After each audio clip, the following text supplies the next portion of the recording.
Hi there, thanks for watching. This is the fourth in my reviews of the Hachette Partworks DC Heroes and Villains collection.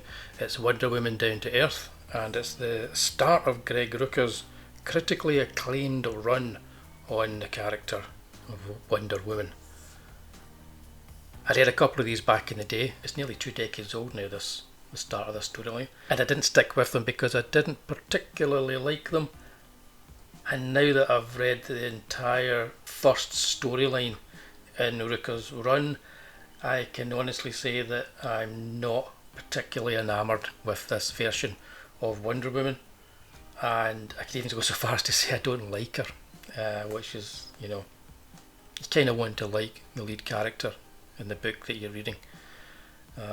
This book starts off very much like the first episode of The West Wing, and you're introduced to Diana's new role as an ambassador in the US, and you meet her staff, and you're introduced via a new character that's going to work for her.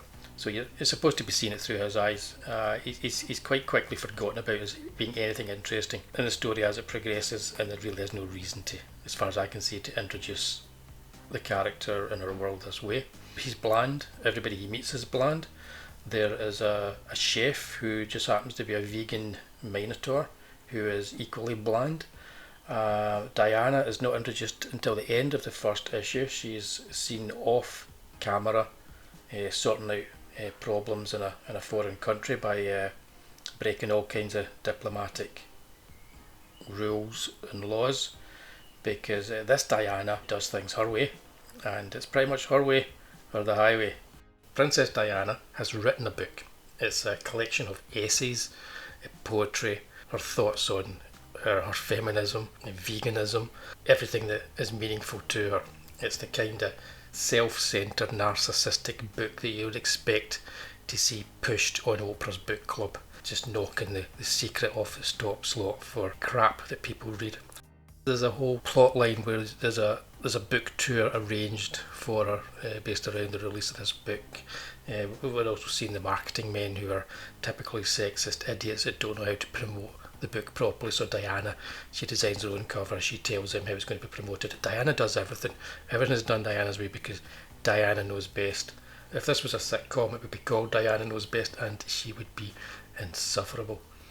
I suppose gods and demigods have every right to be narcissists, and you'd expect it in the storylines, but in this case we're supposed to think that Diana is better than us, we should look up to her. That's not how it comes across to me at all. I dislike her intensely in this book. She is like the ultimate social justice warrior brought to life in a virtue signalling Twitter kind of way. There's a storyline in here, or a section in here, where she stops the Flash from putting out a fire, a forest fire. He's going to do so to save the houses of the people that live there, and she manages to talk him out of it because it's more important to let the fire burn, which, in a ecological sense is, that you can see her argument there. But these are superheroes. They can let that fire burn, but they can still save those properties. They can still do that. They can still isolate and find some way of doing that. But they don't even bother, because why let even the thought of individual lives and the effect of this fire on individuals even come into it. I disliked this book intensely, and it was really quite turgid to read and get through. And Greg Rucka is a decent writer. I've read good work by him, but I found this to be self-serving posing of the highest order. There is very little action in the book until the end.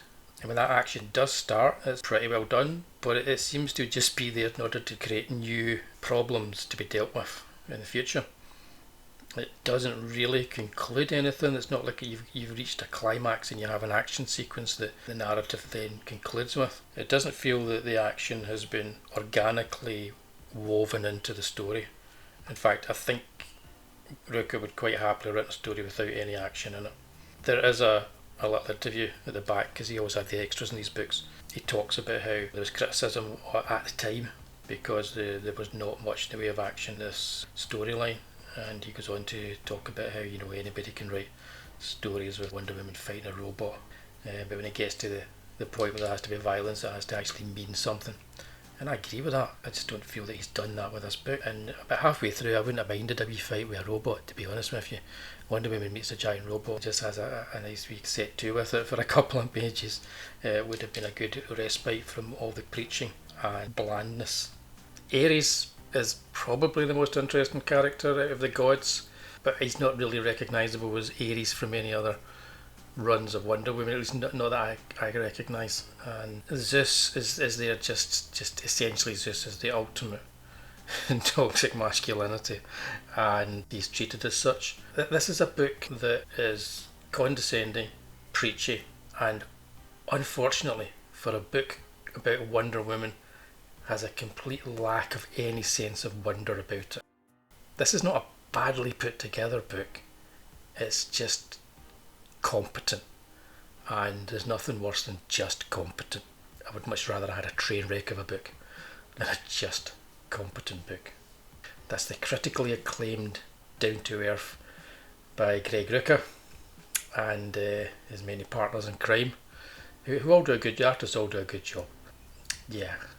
If you like to be preached to, and you like a Wonder Woman who puts herself above humanity, although she tries to talk as if she doesn't, if you like the sound of that, then this could very well be the book for you. If you've read George Perez's run on Wonder Woman, then you've read a really well written, well defined character, and you've also got a really good collection of characters around her, sort of as a supporting cast. And they're all very well fleshed out and have their own personalities and their own reason for being there. I don't get that at all with this book. Just don't get it at all. As it stands, there's more of Greg Rucka's Wonder Woman coming down the line in this collection, because there's one advertised at the back. So yeah, I'm going to have to read more of this. I hope it gets better, because this was turgid. It really was. It was tough to get through. I don't want to be too spoilerific with it, because I never am with these reviews. It's just to give you my general idea and thoughts on it. But this Wonder Woman is not a Wonder Woman that I would want to spend much time with. So that's it. Wonder Woman Down to Earth. Next up, Batman, I Am Gotham. Tom King, David Finch, Scott Snyder and Mikel Janin. I hope I said that right. I've already read this one. It's a few notches up from Wonder Woman Down to Earth. I'll be reviewing that in a week or so. So if you haven't already subscribed to my channel, please do. Give this a wee like. If you've also subscribed to this Partworks and you're reading these books, then please leave me a comment below and let me know what you think of them. Perhaps you love this particular version of Wonder Woman. Let me know why. Perhaps you may even change my mind. Join me for I Am Gotham in a week or so's time. Got a really good one coming up after that as well.